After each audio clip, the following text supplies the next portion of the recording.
วันหยุดค่ะทุกคนวันนี้พามาคาเฟ่น้องหมานะ เดี๋ยวจะไปเล่นกับน้องหมากันนะคะตอนนี้เราอยู่บางแสนนะคะ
ของลองมา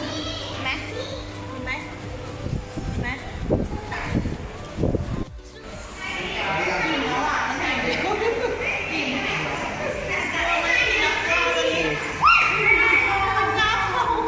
ให้ดีๆน้ำลายไหลแล้ว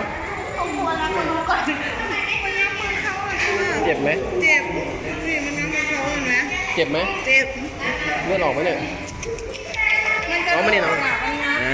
พอวางที่พื้นนี่ก็วางที่พื้นไว้ดูไม่งับนะลูก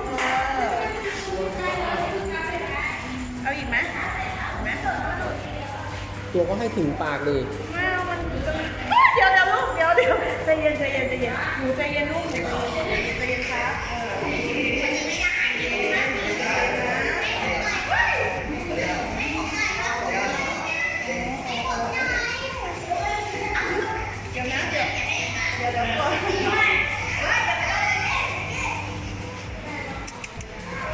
อันนี้